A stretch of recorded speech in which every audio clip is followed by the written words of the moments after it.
up here for like 55 years or so. And then we ran a 48-unit motel for the Horner family for 40 years. That was our main occupation. Then I did stained glass for about 55 years. Found out I enjoyed doing it and learned out of the book and trial and error. And I didn't make a living at it, but I did real well. About 2020, somewhere in there, Fran started falling. Just unexplained falls. She was quite the hiker, hiked all the trails in the park, made maps, but they couldn't figure it out. And finally she was diagnosed with ALS.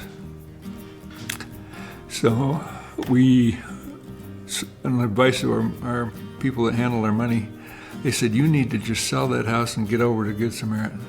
Don't try and take care of her at home. So we did. Took us about 15 minutes and said, they're right. And we were here for a year and a half or so. And she got complications, lung complications, and had stuff in her lungs and couldn't breathe. I took her down to the hospital in Loveland. They said all they could do was an operation, leave her paralyzed, not a machine. So we didn't do that. So May 22nd, I think May 22nd of 2022, she passed away. So I was sort of a lost soul, you know, like everybody that goes through that. When my husband and I moved out of Silverthorne, we went there for retirement for 11 years. We were going to go to Durango, and he developed cancer. And so we ended up in Denver because that was near all the hospitals and things. And this was like 10 years ago. And then he passed away the following year. So I was there about 6.5, 7 years by myself and looking for a place to move to retire, where I have fewer responsibilities and I want to hike. I enjoy playing bridge. I like the outdoors. And so I did some looking around, and it dawned on me, what about up in Estes Park? Once I went through all the sorrow and the negative things and the confusion, and then one day meeting Marianne, and the sun came out, clouds went away, and everything evened out. I think I sat with him at lunch, and that's when we kind of started hitting it off, and I was going to a July 4th party. So I said, why don't you come with me? And I found out it was his birthday, so that was perfect. And that was the beginning. And then we went to a party that evening to watch the fireworks, and it got rained out. But we laugh and say the fireworks kept going with us. And we just really liked each other. We just hit it off.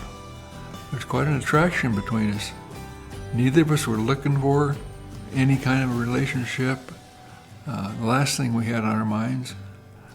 But when the lightning strikes, I guess, it strikes.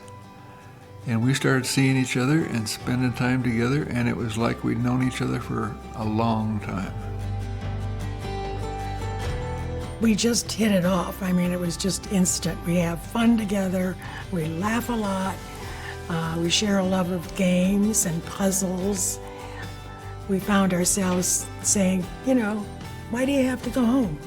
You know, why can't, you know, because we really had a good time together. We really got along well. And so eventually, I just thought, you know, we talked about it, and then he moved in here. And he's just real easy to get along with, and we're both pretty easygoing and enjoy the same things. And he's just a marvelous man. Well, Good Samaritan here in Estes, it is just the perfect place for us. The size, the people, the atmosphere, the community they create, their dedication, they just create this feeling and this atmosphere. Great place to be. It's been marvelous. I love it here.